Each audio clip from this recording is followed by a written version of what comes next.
Alors, dans cette vidéo, nous allons voir comment calculer la variance d'une variable aléatoire discrète à partir du tableau de probabilité qui était donné. Donc ici, on a une variable aléatoire grand X qui a pour valeur 0, 1, 3 ou 5, et on nous donne le tableau de probabilité avec les différentes probabilités de chacune de ces valeurs, 0,2, 0,4, 0,3 et 0,1. Si on additionne, ça nous donne bien 1, parce que 0,2 et 0,4 ça fait 0,6, plus 3, 0,9, plus 0,1, ça fait 1. Donc on est bien dans le cadre d'une loi de probabilité. Et on nous demandait de calculer V de x, c'est-à-dire la variance de grand X. Alors pour calculer la variance, il y a deux méthodes. On va voir les deux méthodes, avec une qui est, que j'aime pas trop parce qu'elle est assez longue et puis elle fait intervenir des calculs qui ne sont pas faciles à réaliser à la main, alors qu'on verra que l'autre méthode est beaucoup plus simple à réaliser à la main. Donc on va faire d'abord la première méthode, et après on verra comment faire la deuxième. Alors avant de faire ça, il va falloir calculer l'espérance de x, parce qu'on verra que pour avoir la variance, il faut calculer l'espérance de x. Ce qu'on sait, c'est que l'espérance de x est très facile, c'est ça fois ça, plus ça fois ça, plus ça fois ça, plus ça fois ça. C'est-à-dire, c'est la somme des k fois p de x égale k, pour k appartenant à, du coup ici, l'ensemble des valeurs de x, c'est-à-dire grand X de oméga. Donc là je ne mets pas de variable pour la somme, c'est k vaut 0, 1, 3 et 5.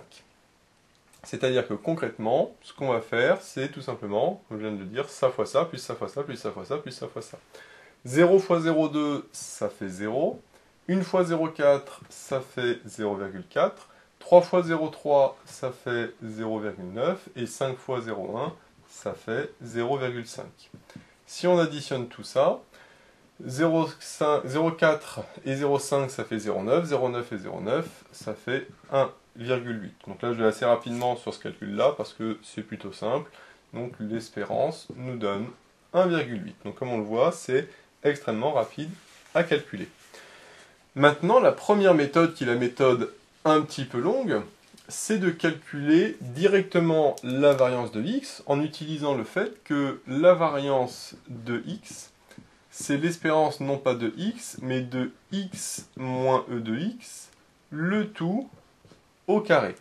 C'est-à-dire que dans la formule qui est ici, je vais remplacer le k par x moins e de x au carré, c'est-à-dire k moins e de x au carré. C'est-à-dire que la formule, c'est la somme des k moins e de x au carré. Par contre, attention, la probabilité ne change absolument pas, c'est-à-dire je fais toujours fois p de x égale k. Ce qu'on sait, c'est que ici, la valeur qui est ici, j'aurai la même ici, soit en x, soit en k. Et ici, x moins e de x, ça me fait k moins e de x. Et si jamais, par exemple, ici, je mets x carré moins e de x, ben, j'aurai k carré moins e de x, etc., etc. Et donc, pour calculer ça, qu'est-ce que ça veut dire? Ça veut dire que je vais faire le même principe, sauf que, à la place de prendre la première ligne, je vais à chaque fois faire la première ligne moins l'espérance, le tout au carré. C'est-à-dire qu'au lieu de faire comme au-dessus 0 fois 0,2 plus 1 fois 0,4, etc., je vais faire 0 moins 1,8 au carré fois 0,4, plus la même chose avec 1, c'est-à-dire 1 moins, pardon, pas, moins 1,8 au carré fois la probabilité, c'est-à-dire 0,4. Alors là, c'était pas 0,4, pardon, c'était 0,2, parce que la probabilité, c'est 0,2.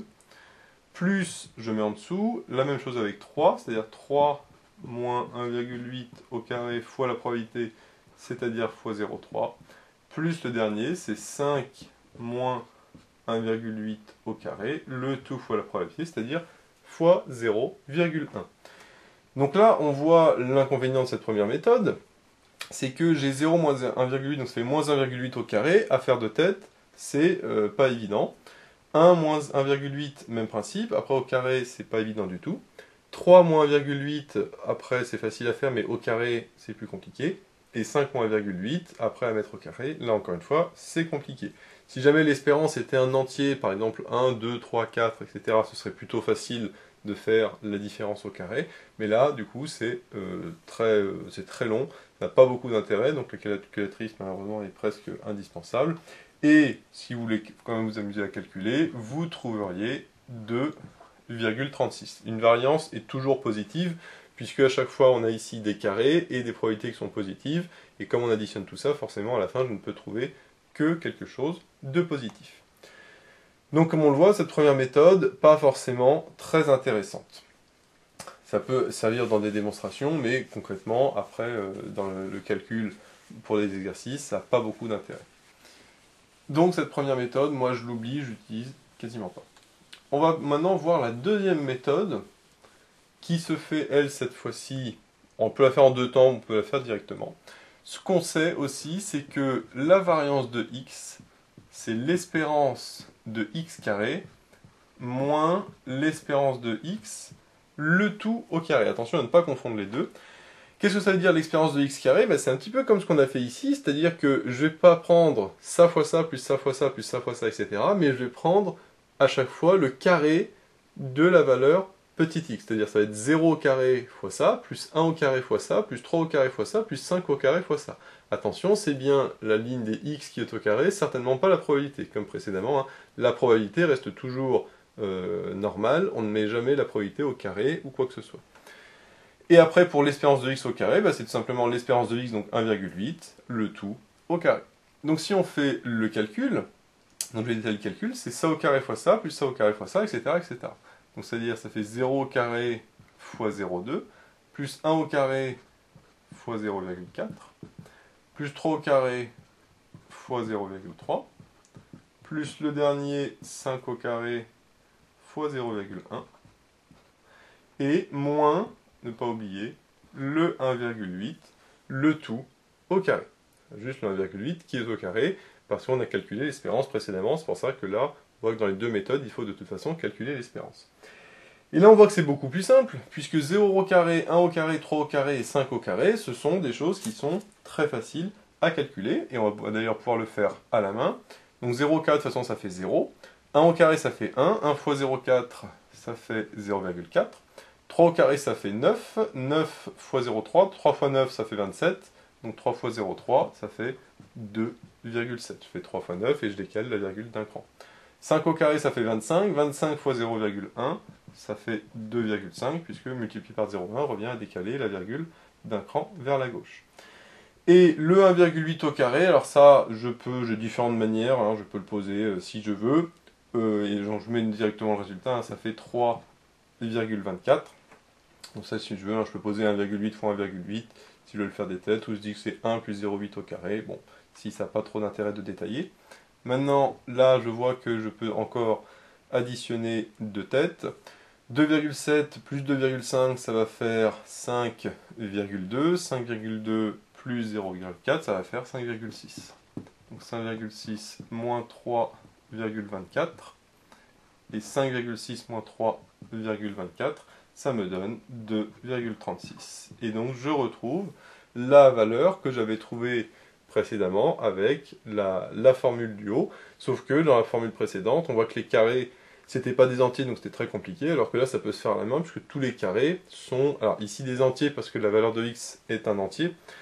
Bien sûr, si j'ai des fractions, ce sera des fractions, mais au moins, la plupart du temps, les valeurs de x sont des entiers, et donc, c'est beaucoup plus simple de calculer ces valeurs-là au carré que les valeurs moins l'espérance au carré, comme la méthode précédente. Donc voilà un petit peu l'idée de cette deuxième méthode, qui, comme on le voit, est assez rapide, parce que ça fait 3 lignes, mais au moins, ça peut se faire à la main, et même si on le fait à la calculette, au moins c'est mieux que à chaque fois de faire une différence au carré, avec plein de parenthèses de partout, c'est beaucoup moins intéressant. Donc ça c'est pour la variance, et si jamais on veut l'écart type qui est noté sigma, on sait que c'est égal à la racine carrée de la variance. Donc ici c'était pas demandé, mais attention à bien faire la différence entre l'écart type sigma, qui est la racine de la variance, et la variance en elle-même, et les formules que l'on utilise ici avec l'espérance sont à chaque fois sur la variance de x. Si on veut l'écart type, il faut faire la racine. Donc ce qu'on fait la plupart du temps, c'est qu'on calcule dans un premier temps la variance avec une des deux méthodes, puis on prend la racine de cette variance pour avoir l'écart type. Évidemment, cette racine existe toujours, puisque comme on l'a dit, v de x est toujours positif, donc quand je prends la racine, forcément, la racine du coup existera toujours. Alors petite remarque, hein, là par rapport à tout à l'heure, on a moins 1,8 au carré, donc là c'est beaucoup moins évident que ça va être positif. Tout à l'heure j'avais qu'une somme de termes positifs, donc forcément c'était positif. Ici, au début, j'ai que des termes positifs, donc il n'y a pas de souci, mais après j'enlève quelque chose de positif, donc on va se dire, bah, peut-être qu'à la fin je retrouverai un truc négatif. La réponse est non, on ne trouvera jamais quelque chose de négatif, puisque on calcule la variance qui, elle, on le sait, est toujours positive ou nulle éventuellement. Donc si jamais on trouve quelque chose de résultat négatif, forcément c'est qu'on s'est trompé quelque part dans le calcul, et donc à ce moment-là, ça peut donner une petite indication supplémentaire, mais normalement il n'y a pas trop de difficultés avec cette méthode, sauf si on s'est trompé sur l'espérance avant, parce que forcément il faut d'abord calculer l'espérance, donc si on s'est trompé ici, forcément la valeur ici sera fausse. Donc voilà, j'espère que cette vidéo vous sera utile, n'hésitez pas à vous abonner pour être au courant des nouvelles vidéos qui sortiront. J'ai mis le lien dans la description vers l'annonce de l'exercice, ainsi que vers d'autres exercices sur les probabilités. J'ai également mis le lien vers la page Tipeee où vous pouvez soutenir Méthode Maths, et moi je vous dis à bientôt pour de nouvelles vidéos.